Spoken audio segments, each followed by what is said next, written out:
September 15, 1945, Camp Ruston, Louisiana. Margaret Hoffman pressed her face against the chain-link fence, tears streaming down her weathered cheeks as she begged the American guard not to process her release papers. The smell of bacon from the mess hall drifted through the humid morning air, that impossible, maddening smell that had haunted her dreams for 4 months. Freedom waited beyond the gates, but freedom meant returning to a Hamburg that no longer existed. But why would a prisoner weep at liberation, clinging to the very wire that held her captive? 4 months earlier, May 8, 1945, the day the Reich died. Margarete had been running for 3 days straight, her Luftwaffe auxiliary uniform torn and muddied, the eagle insignia ripped away by her own trembling fingers somewhere outside Pilsen. The Americans were coming. Everyone knew what that meant. The propaganda minister had been clear. The Yankees would do to German women what the Red Army had done in the East. Death would be merciful compared to what awaited them. She stumbled through a Czech village at dawn, her stomach cramped from hunger, subsisting on dandelion leaves and rainwater for the past week. The smell of her own body, sour sweat mixed with fear, made her gag. 23 years old, a telegraph operator who had decoded weather reports for the Luftwaffe, never holding a weapon, never harming anyone. Yet she wore the uniform. That was enough. The rumble of Sherman tanks vibrated through the cobblestones. Margaret ducked into a bombed-out church, finding 2 other women already hiding there. Ilse Brenner, 31, a nurse from the Wehrmacht Medical Corps, clutched a canvas bag containing 3 potatoes and a photograph of her twin boys. Her wedding ring had been traded for those potatoes 2 days ago. The third woman, Greta Schultz, barely 19, had served coffee and typed reports at an SS administrative office in Prague. She hadn't stopped shaking since they'd fled the city. "They're here," Ilse whispered, peering through a crack in the wall. American soldiers were setting up a checkpoint at the village square. Their voices carried, loud, casual, alien. One of them laughed. The sound was jarring. When had anyone last heard laughter? Greta pulled out a piece of broken glass she'd been carrying. "I won't let them." Ilse slapped it from her hand. "Stop it. You don't know what they'll do. You heard the broadcasts." "I heard lies for 12 years. Perhaps it's time to stop believing them." The church door burst open. 3 American soldiers entered, rifles raised. The women pressed against the altar, Margaret's heart hammering so hard she thought it might explode. The lead soldier, a sergeant with tired eyes and a 2-day stubble, looked at them for a long moment. His rifle lowered. "Jesus Christ," he muttered. "They're just kids." He reached into his pocket slowly, deliberately, and pulled out a chocolate bar. Hershey's. The wrapper crinkled as he set it on a broken pew, then backed away, gesturing for them to take it. Margaret had never tasted American chocolate. The sweetness exploded on her tongue, so intense it made her dizzy. She started crying, not from fear, but from the absurdity of it. The enemy, the monster from the propaganda posters, had given her chocolate. Within an hour, they were in the back of a truck with 40 other captured female auxiliaries. Some wore Luftwaffe gray, others Wehrmacht field gray, a few in the black of the SS Auxiliary Corps. The distinction mattered little now. They were all prisoners. The truck stopped at a processing center in Regensburg. Margarete expected interrogation cells, perhaps torture. Instead, American medics checked them for disease, deloused them with DDT powder that made them sneeze, and handed out K rations. Real food. Crackers, canned meat, even cigarettes. Lucky strikes. Greta traded hers for an extra can of meat, her hands still trembling as she ate. A young lieutenant with a clipboard walked down the line, asking questions in accented German. Name, rank, unit, home city. When he reached Margaret, she whispered, "Hamburg." He paused, his pencil hovering over the paper. "Hamburg?" "Yes." He made a note, his face unreadable. Later, she would learn what that note meant, that Hamburg had been incinerated by Operation Gomorrah, that 40,000 had died in the firestorm, that entire districts had simply ceased to exist. They were loaded onto another truck, then another. 3 days of travel, heading west, then south. The women sang at first, old folk songs, anything but military marches, but gradually fell silent as the American countryside rolled past. Undamaged farms, intact cities, people walking freely, normally, as if the world hadn't ended. On the 4th day they smelled it before they saw it. Bacon. The scent hit them as the convoy approached Camp Rustin, and several women began crying. Not from sadness, from confusion. The smell was impossible. Germany had been surviving on turnips and sawdust bread for 2 years. How could there be bacon? The camp sprawled across former farmland, row upon row of wooden barracks behind barbed wire.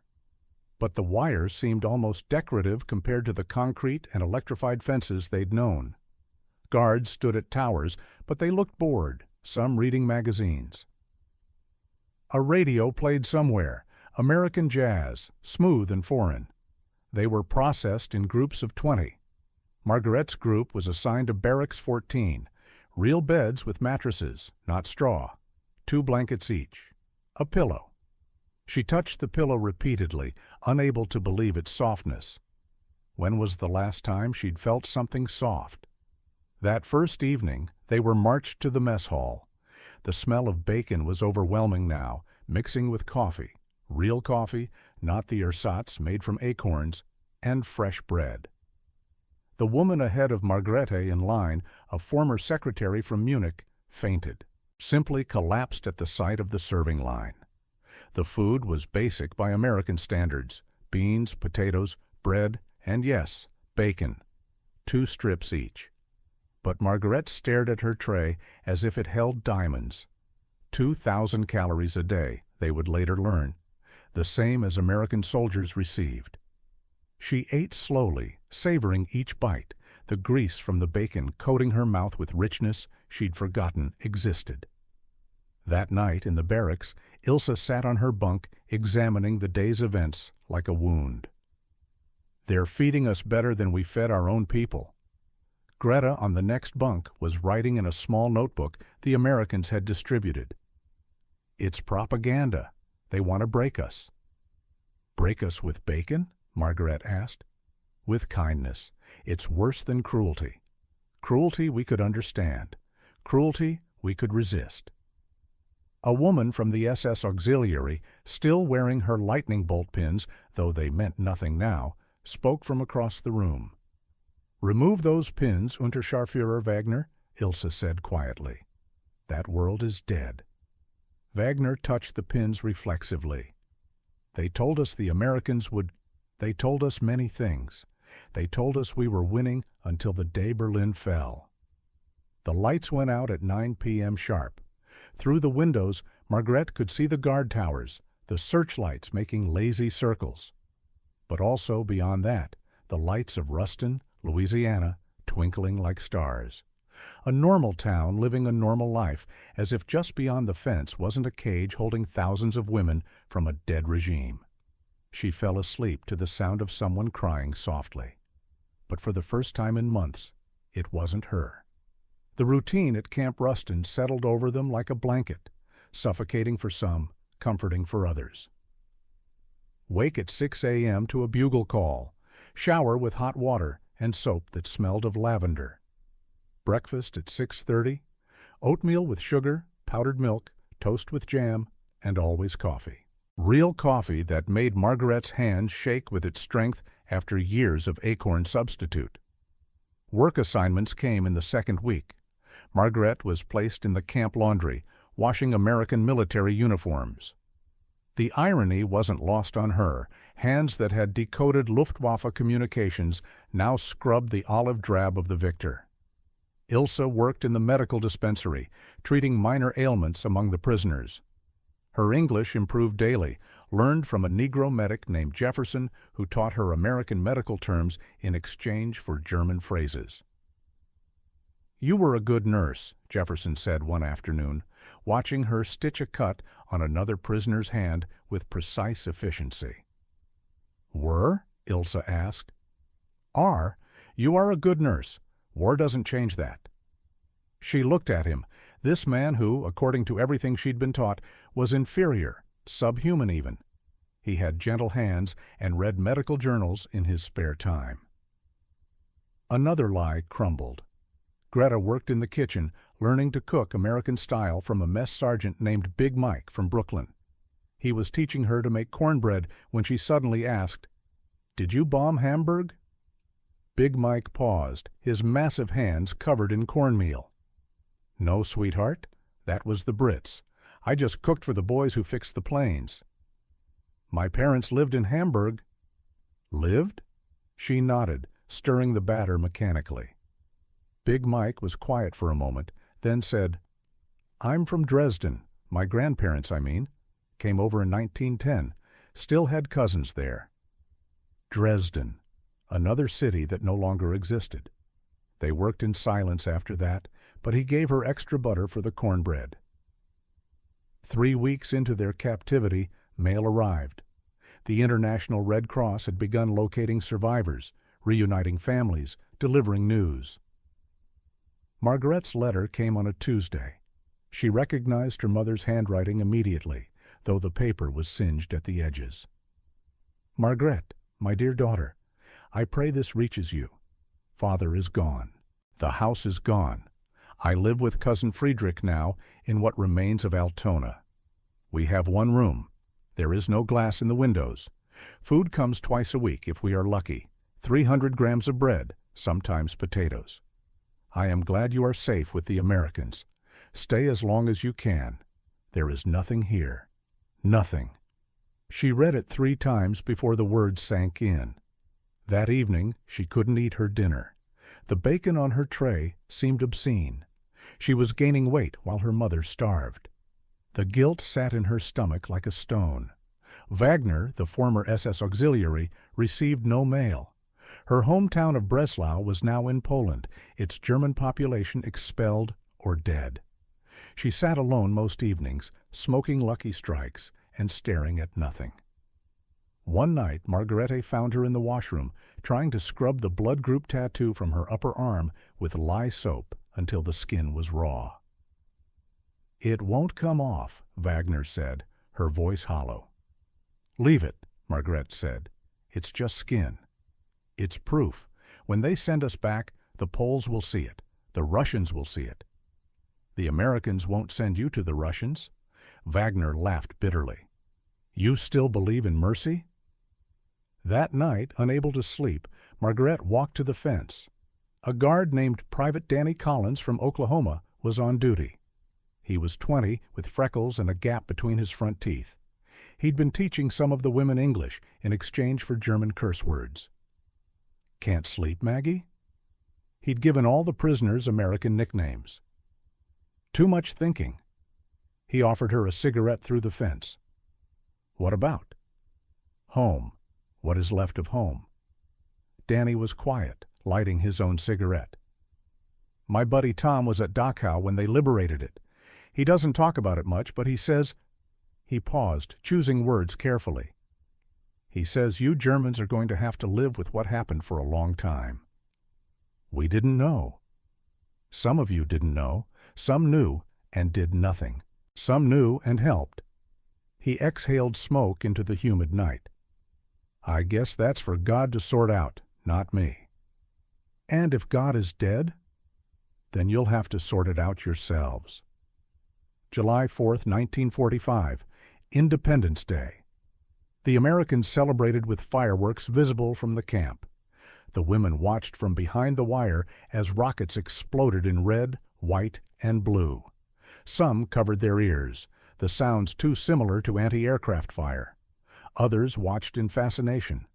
Big Mike had prepared a special meal: fried chicken, corn on the cob, apple pie. The abundance was staggering.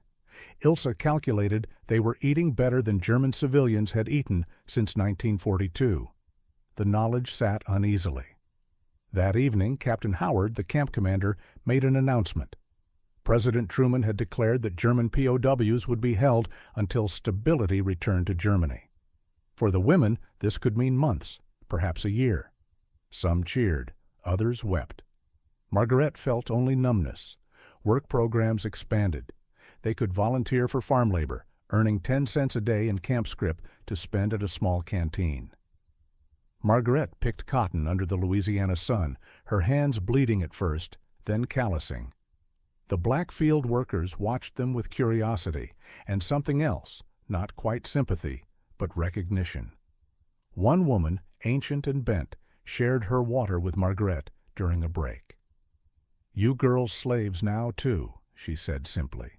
"We are prisoners." "Same thing, child, same thing." But was it? They were fed, clothed, protected. No one beat them, no one violated them. The Geneva Convention was scrupulously observed. When one guard made an inappropriate advance toward a young auxiliary from Vienna, he was immediately transferred and court-martialed. August came with crushing heat. The barracks became ovens. The Americans installed fans, distributed salt tablets, reduced work hours. Meanwhile, letters from Germany spoke of starvation rations, of women taking Soviet soldiers as protectors in exchange for food, of refugees dying by the thousands. Greta had stopped writing in her notebook. She spent evenings teaching Big Mike German recipes, adapting them for American ingredients. Sauerkraut made with Louisiana cabbage, strudel with Mississippi apples. He let her run the kitchen on Sundays, and the familiar smells brought tears to homesick eyes. One August night, after lights out, Ilse spoke into the darkness. "I received a letter today from my sister in Berlin." The barracks went quiet, listening. "My boys are dead. Typhus. Last month." No one spoke. What could be said? Margareta reached across the gap between bunks, found Ilse's hand, and held it. "They died thinking their mother was a hero," Ilse continued. "Fighting for the fatherland. They died believing the lies." "Maybe that's better," Wagner said from across the room. "Is it? Is it better to die for a lie than live knowing the truth?" No one answered. Late August brought news. Japan had surrendered. The war was truly over. The Americans celebrated with beer and music. The guards shared their beer through the fence, and for one strange evening, captors and captives drank together. Danny Collins played his harmonica, German folk songs he'd learned from the prisoners. Big Mike danced with Greta, teaching her the Lindy Hop, while others clapped along. Margaret found herself laughing, really laughing, for the first time in years. Then she caught Wagner watching from the barracks doorway, her face a mask of disgust.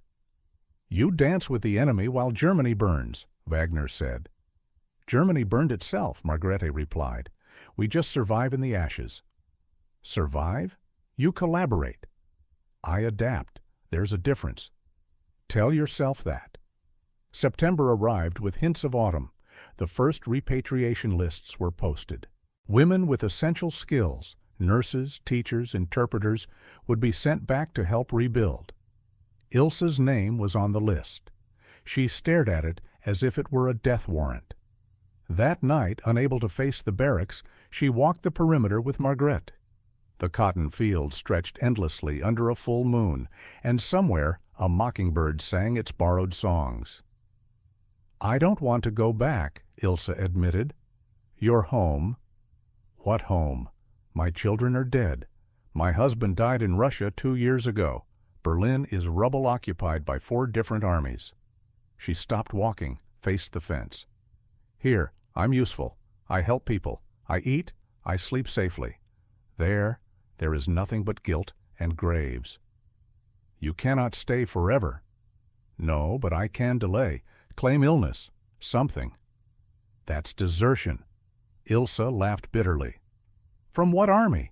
The Wehrmacht is dissolved. Germany is dissolved. We're citizens of nothing, Margaret. Ghosts of a dead nation." The next morning, Ilse reported to the medical dispensary with severe abdominal pain. Jefferson examined her, found nothing, but marked her unfit for transport. He knew she was lying. She knew he knew. Nothing was said. September 15, 1945. The morning Margarete stood at the fence, begging not to be released. The repatriation officer, Major Thompson, held her discharge papers with uncomfortable confusion. Behind him, a bus waited to take the released prisoners to New Orleans, then by ship to Bremerhaven. 43 women were scheduled to leave that day. Only 38 had reported. Fräulein Hoffmann, Major Thompson said slowly, "You're not a prisoner anymore. The war's over. You're free to go home." Home. The word tasted like ash. Her mother's last letter had arrived a week ago. Friedrich's apartment had been requisitioned by British officers. They were living in a cellar now, burning furniture for warmth. 3 women on their street had been arrested as war criminals for serving in the auxiliary. One had hanged herself rather than face trial. "Please," Margrethe pressed against the fence. "I work hard. I cause no trouble. Let me stay until spring, until Germany is—" She searched for words. "Until Germany exists again." Danny Collins was on gate duty, avoiding her eyes. He'd been teaching her to play baseball in the evenings, laughing when she threw like a European. Now he stood rigid, professional, pretending they were strangers. Major Thompson shifted uncomfortably. "The Geneva Convention requires us to repatriate you as soon as practical. I'm sorry." From the bus, Greta watched through the window. She'd already boarded, her few possessions in a Red Cross bundle. Big Mike had given her a cookbook, Betty Crocker, and $20 of his own money hidden in its pages. "For when you get hungry," he'd said, unable to meet her eyes. They both knew $20 could buy a month of black market food in occupied Germany. Wagner sat in the back of the bus, her face stone. She'd tried to refuse repatriation too, but for different reasons. The Poles had published lists of wanted SS personnel. Her name wasn't on them yet, but it would be. She'd burned her SS auxiliary papers, but the tattoo remained, faded but legible. She was returning to almost certain arrest, possibly execution. Ilse wasn't on the bus. Her mysterious illness had worsened, at least on paper. Jefferson had diagnosed her with a heart murmur requiring extended observation. She stood now at the barracks window, watching Margret's desperate scene at the gate, her own fingers pressed against the glass. "You have 1 hour to gather your things," Major Thompson told Margrethe, his voice gentler now. He understood, perhaps, but orders were orders. Margrethe walked back to Barracks 14 in a daze. The smell of bacon from the mess hall followed her, that constant, maddening reminder of American abundance. In 2 hours, she'd be on a ship eating British military rations. In 2 weeks, she'd be in Hamburg's ruins, queuing for turnip soup if she was lucky. She found Ilse sitting on her bunk, holding the photograph of her dead boys. "You could claim illness, too," Ilse said quietly. "With what? Your pretend heart murmur?" Jefferson would— No? Margrethe began packing her Red Cross bundle, a spare dress, undergarments, a small sewing kit the Quakers had distributed, letters from her mother, each one more desperate than the last. "My mother needs me." "Your mother needs food, medicine, coal. You can't provide those." "I can share her suffering." "Martyrdom? That's very German of you." Margrethe stopped packing, stung. "And hiding here isn't?" "I'm not hiding. I'm surviving. When Jefferson's unit rotates home in December, he's promised to sponsor my immigration. Medical professionals get priority." "Immigration? To America? Where else? Soviet zone? British? French? Or should I return to the American zone where they're hanging women for typing reports?" Ilse set down the photograph. "I'll work in a hospital in Chicago. Jefferson has family there. I'll become American." "You'll become nothing, neither German nor American. A ghost between worlds." "Better a living ghost than a dead patriot." They didn't speak after that. Margaretta finished packing in silence while Ilsa pretended to read a medical journal Jefferson had given her. At the gate, the 43 had become 41. 2 women had fled to the latrines, claiming severe dysentery. The American medical officer would examine them, find nothing, but the bus would have to leave without them. Tomorrow they'd be on the next transport, but today they'd gained one more day of bacon and safety. Danny Collins opened the gate. As Margarette passed, he pressed something into her hand, a chocolate bar and a pack of Lucky Strikes. "For the journey," he mumbled. She wanted to thank him, to say something meaningful about their strange friendship across the wire. But Major Thompson was watching. She simply nodded and boarded the bus. The ride to New Orleans took 6 hours through countryside that had never known bombing. Sugarcane fields stretched endlessly. Small towns with white churches and general stores passed like postcards from another planet. At a fuel stop in Baton Rouge, local civilians stared at them, the enemy women in their faded auxiliaries' uniforms. One old man spat on the ground. A young mother pulled her children closer. But a farmer's wife emerged from a diner with a bag of sandwiches, handing them through the bus window without a word. The sandwiches were ham and cheese with yellow mustard. Wagner refused hers, maintaining her hunger strike of pride. Greta ate mechanically, tasting nothing. Margarette savored each bite, knowing it might be months before she ate meat again. At the port of New Orleans, they joined hundreds of other German POWs waiting for transport. Male soldiers kept separated by military police. They looked gaunt and hollow-eyed compared to the women from Ruston. The men had been in camps too, but different camps. Camps where the Geneva Convention was observed to the letter, but not the spirit. Adequate calories, but no bacon. Shelter, but no kindness. A Waffen-SS Sturmbannführer, still wearing his rank insignia, though it meant nothing now, approached the fence separating male and female prisoners. "You women look well fed," he said with contempt. "Whoring for the Americans?" Wagner stepped forward, her own SS auxiliary insignia hidden beneath her collar. "We survived, Sturmbannführer, which is more than you can say for the Reich you served." He spat at her through the fence. An American MP immediately clubbed him down, dragged him away. The women watched in silence. Even now, even defeated, the old hierarchies tried to reassert themselves. The Liberty ship SS Marine Phoenix would carry them home. As they boarded, Margarette looked back at America one last time. Jazz music drifted from a dock worker's bar. The smell of frying fish mixed with diesel fuel and salt air. Danny's chocolate bar melted in her pocket. The crossing took 12 days. British crews ran the ship, and the food was exactly what she'd expected: thin porridge, hard biscuit, tea that tasted of metal. The women slept in converted cargo holds on canvas bunks. No privacy, no dignity, but also no danger. The British sailors ignored them completely. On the third night, as the ship rolled in heavy seas, Greta found Margarette on deck. "I'm not going back to Munich," Greta said. "Where then?" "Argentina. My uncle lives in Buenos Aires. He left in 1936, saw what was coming." She pulled out Big Mike's $20. "This will buy passage from Hamburg, forged papers, a new name." "That's illegal." "So was everything we did in uniform. At least this crime leads to life, not death." Wagner joined them, her face ghostly in the moonlight. "Argentina, where all the rats flee." "Rats survive," Greta said simply. "Heroes die." "I'd rather die honestly than live as a lie." "Easy to say when you're not facing Polish partisans." They watched the Atlantic roll endlessly black beneath them. Somewhere below were submarines, merchant ships, hundreds of thousands of sailors' bones. The graveyard of 2 wars.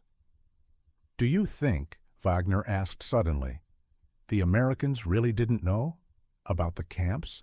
The real camps?" Margarette thought of Danny's face when he'd mentioned Dachau, of Jefferson's careful silence when treating the SS women, of Big Mike's cousins in Dresden. They knew enough. Then why the kindness? Why the bacon?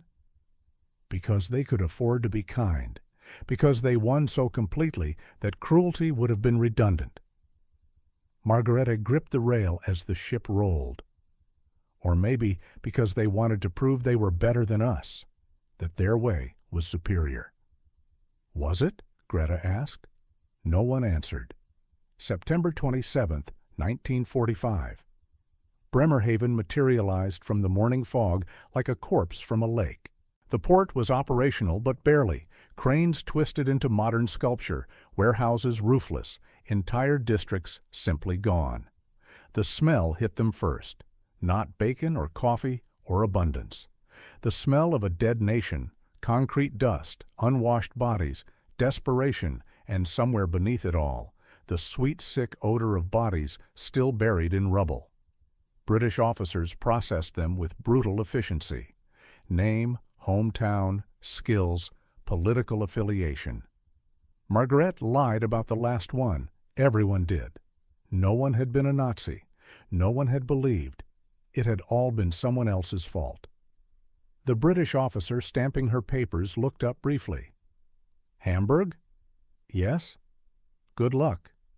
She didn't understand until she reached the train station. Hamburg, 180 kilometers away, might as well have been on the moon. No civilian trains. Military transport required permits she didn't have. The roads were clogged with refugees walking in every direction, carrying everything they owned. She traded Danny's Lucky Strikes for a ride on a black market truck carrying stolen U.S. Army supplies. The driver, a former Wehrmacht corporal missing his left arm, chain-smoked as he drove. From the American camps? Yes. Fat and happy while we starved? Fed, not happy? He laughed bitterly.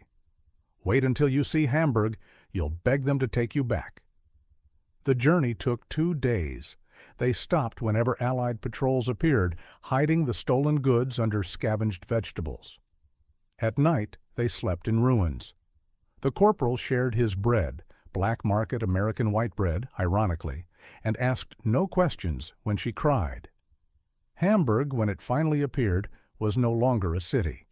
It was an archaeological site, a Pompeii of the 20th century. Entire districts had been replaced by mountains of broken brick.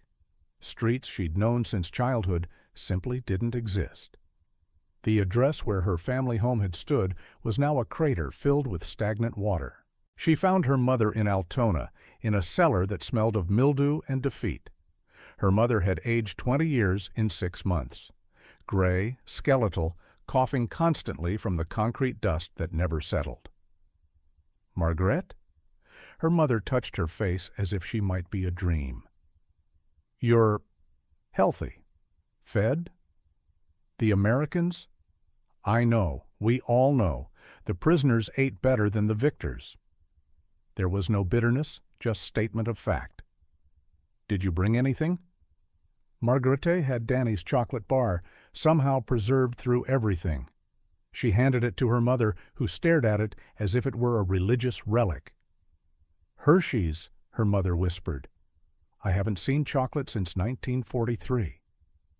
They melted small pieces in hot water, making it last. The sweetness seemed obscene in the cellar, surrounded by others dying slowly of pneumonia and malnutrition. That night, lying on a straw mattress that reeked of other people's deaths, Margaret thought of Camp Ruston. Clean sheets, jazz music, the crack of baseball bats, bacon every morning like a promise that the world still contained abundance somewhere. I want to go back, she whispered to the darkness. Her mother's hand found hers. There is no back, only through. 3 months later, December 1945, a letter arrived from Louisiana. Ilsa had made it to Chicago. Jefferson had kept his promise. She was working at a hospital, learning American nursing procedures. She'd seen snow for the first time that wasn't mixed with ash. She enclosed $20 and a photograph, herself in an American nurse's uniform, smiling. Behind her, Lake Michigan stretched like a new beginning. Margaret used the money to buy penicillin for her mother's pneumonia. It probably saved her life, certainly extended it. Wagner, she learned from refugee gossip, had been arrested by Polish authorities in October, hanged in November. She'd refused to renounce her oath to the SS, maintaining her loyalty to the end. Hero or fool, history would decide. Greta made it to Buenos Aires. A postcard arrived in spring. No return address, no surname, just a picture of a cafe and the words, "They have bacon here too. Different, but enough." May 8, 1946. 1 year since the surrender. Margarete stood in line for rations, 300 grams of bread, 50 grams of fat, turnips, if lucky. The woman ahead of her had been a camp guard at Ravensbrück. The man behind had been in the resistance. They stood together now, equal in hunger, waiting for British clerks to decide their survival. The smell of bacon never left her dreams.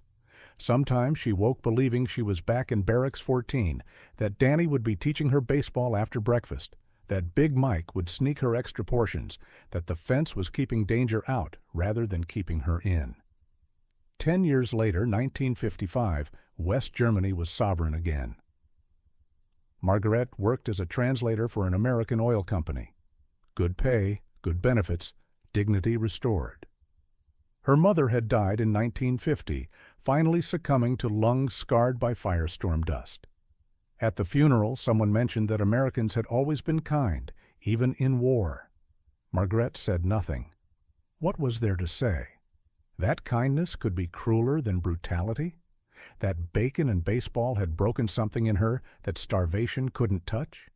That she'd learned the hardest truth of defeat? Sometimes the enemy treats you better than your own people ever did? She kept Danny's last chocolate bar wrapper pressed in a book of poetry. A bookmark marking nothing, a reminder of 4 months when she'd been fed by her conquerors while her nation ate itself. The wrapper still smelled faintly of chocolate and possibility, of a morning in Louisiana when she'd stood at a fence begging not to be free, knowing that freedom meant returning to a world where bacon was just a memory, and kindness was a luxury no one could afford. The smell of bacon. Such a simple thing, such an impossible thing, such a perfectly American thing, abundance so casual it became cruel, generosity so easy it felt like mockery. The women of Camp Ruston had expected rape, torture, death. Instead, they got bacon and baseball, jazz and gentleness. They'd been prepared for anything but that. In the end, Wagner had been right about one thing. It had been propaganda, just not the kind she'd expected. The Americans had conquered them not with brutality, but with breakfast, not with hatred, but with the unbearable normalcy of treating enemies as humans. They'd won the war with bombs. They'd won the peace with bacon.